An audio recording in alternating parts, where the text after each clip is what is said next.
Let's see what we got going on right here. Ooh. Alright, so having some issues. Got a nail right here. Pull this back. Let's see what we got going on right here. Ooh.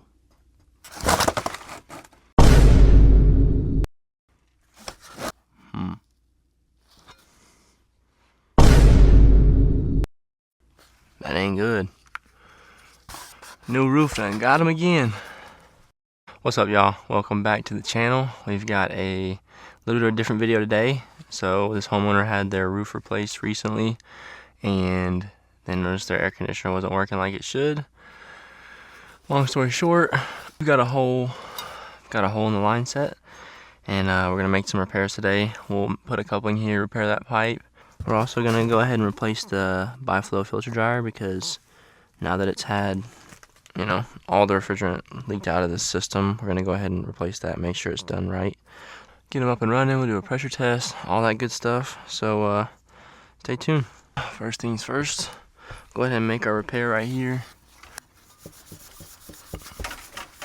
Just make sure you sand it down real good when you go back to soldering.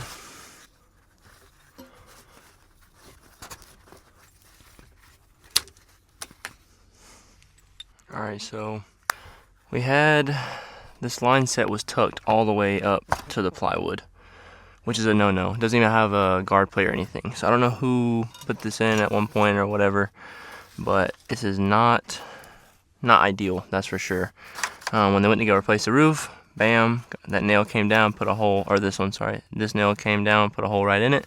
We checked back to both sides as far as we could. That seems to be the only problem area, but when we pressure test the system, we'll know if there's any other leaks or holes that got put in the system.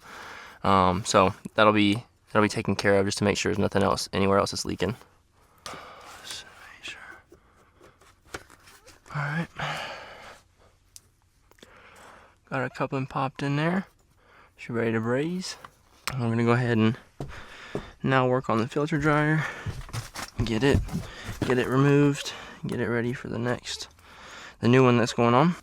You know, I've had this happen a couple times in the past when I've been working for other companies and not working for myself. If we had a pro press, it'd probably be better because it's so close to that wood up there, but we'll still solder and get it done. Make sure we're careful. It's not a huge line, so it doesn't take a long time to heat up. But in the near future, I'll probably try to go ahead and get a pro press set just so I can do stuff like this for repair work whenever someone puts a hole in the line. This is pretty common. Some companies, they'll come in, they don't really check before they go ahead and start putting new nails in the roof, and so it just happens, man. It's part of it sometimes.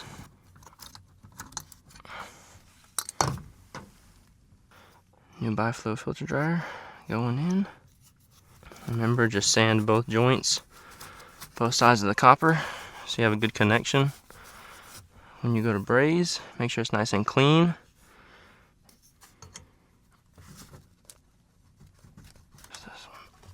Alright, once you got your new filter in place, go ahead and braze her up. Psych! Y'all thought I was really about to go braze this without some heat block? Come on now, you gotta use the heat block. Why would I do a job like this and not use heat block? I could just braze it real quick, be done with it, but just take the extra step. Go ahead, protect your internals and anything else down the line with your heat block. Like I said, Wet Rag, in my opinion, is the best brand. But I've tried the other ones too, but this one seems to last a long time when you just re-wet it, and man, it can go for a while. So I'm gonna heat block this sucker up.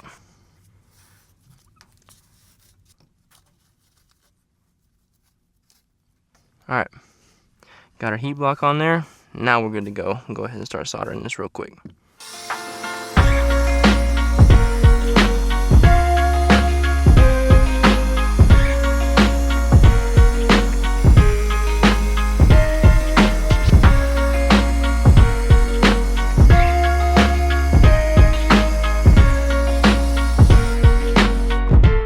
Alright, got our joints brazed in. A little bit of a booger on that one. Just got stuck right there, but it'd be alright.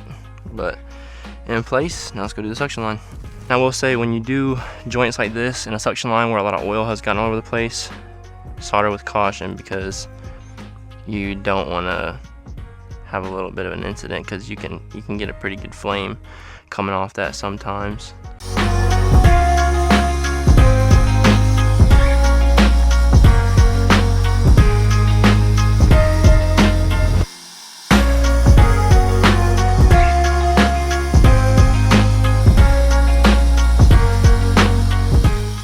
Alrighty, got that joint brazed in, let it cool off, purge the whole line set with some nitrogen, and do a pressure test.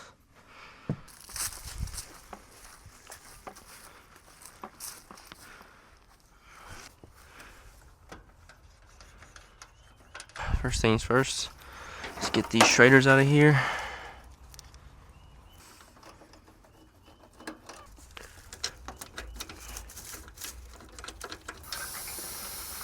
Alright, put some pressure in here. While that's sitting there resting with pressure, we're going to go up in the attic and make sure there's no leaks anywhere on our joints, and then we'll go from there. Again, you just want to make sure we're not finding any leaks. Make sure I ain't got any, don't have any bubbles. You want to check all around this thing. Make sure we just taped up the armor flex. Make sure no condensation comes out of this when it comes winter time. We're going to strap it a little further down off the roof this time, just so that doesn't happen again. We're going to pull it down, strap it again up there, just make sure that it's very far away from the top of that roof pitch. We brought it down off the roof pitch so that no more nails get popped in if they ever replace the roof again. But you know, like I said, it happens, but just make sure that it doesn't happen again in the future. Do what you can to prevent further issues, bring it down and restrap it, and it should be good to go and not have any more problems. Okay, so we've only dropped 1.5 psi in the last 15 minutes, so we were pretty confident that there's no leaks in the system. So now what we're going to do is we're going to let out all of this nitrogen, blow it all out, flush it again, and then pull a couple deep vacuums on this sucker and get all that contaminants out of the line set that could have got in there from just being exposed to the air, and we'll go from there. Alright, so we took the hose off, and there's a lot of oil that's still coming out of there. So we're gonna definitely go ahead and purge it a couple more times. Get a rag when you do this so you don't make a mess everywhere with oil. Alright, go ahead and get ready for our vacuum. We just blew out both lines a couple times each. Make sure there was not a whole lot of oil and stuff left in there. Quite a bit came out, so we'll see how the vacuum goes. I'm not sure how long it's going to take, but we'll see. You already know what we got back. The little old blue monster over here. If you haven't seen the video yet I made about this thing, go watch it, because it may be eye-opening for you, because it's been fantastic for us so far. And like I said, I'm going to keep using that sucker until it proves otherwise, because it's very compact and it seems to do the trick really well.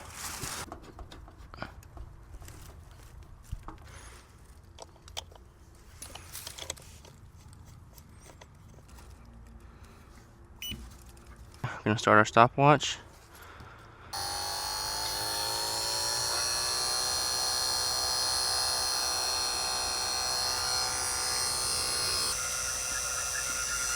We'll see how long this one takes. I have a feeling it's not going to be quite as fast as other ones in the past, but we'll see how she does for the 2CFM after something like this, you know. Haven't tried it on anything with a catastrophic failure, or like a hole put in it, or like a compressor blown out yet, so this will be a good test of it, see how it does. And if you prep your line sets well enough, then you should be okay, you know, as long as you get most of that stuff out of there as dry as you can before you pull a vac. Obviously that'll make a huge difference. Alright, 3 minutes, we're at 4,200 microns. It kept bouncing back up, so we went ahead and drained the oil out of this thing, because we did 2 installs out of it. It's pretty disgusting. So new fresh oil. We're gonna purge the lines again, then pull a vacuum and make sure everything is good to go after that, and then I think we should be good to go. Alright, We're at 4,000 microns right now, 4,200. We're gonna start a timer. This is after we went ahead and flushed the line again. I popped this service valve off just because I couldn't get my micron gauge in there without it being super tight, so we'll see if that makes a difference. But start the timer now and see what happens. Hey y'all, so it's been about 43 minutes with the 2 CFM. We're at 8:15, 8:16. So probably not the best pump for, you know, when you've got the lines open to the unit and everything like that too. But for 2 CFM, it carries its weight. You know, I think it's probably better for just new startups and stuff like that. But we're gonna get this sucker loaded up with some refrigerant, weigh the factory charge in, and we'll go from there. She sounds good. Already displacing heat off the top, which is good.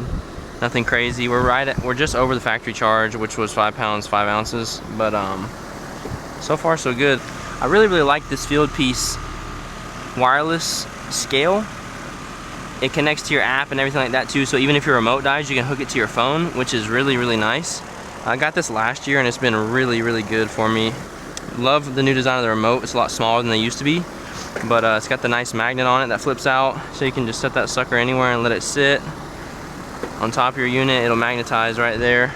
It's a nice investment to have for sure. Looking good. Temp splits are looking good. Refrigerant numbers and pressures are looking good, and we're on to the next one. So not too bad. All right, y'all, so they are taken care of. Got them up and cooling, no problem. The one thing I will say about that job is, you know, the Hercules pump does really good for new system startups, but for something like that where the lines to the actual unit are open too, like the valves are open, you're pulling a vacuum through the unit and all the line set as well, I will say that it took quite a while with the Hercules. Now I have 3 batteries for it. I only went through 1 battery.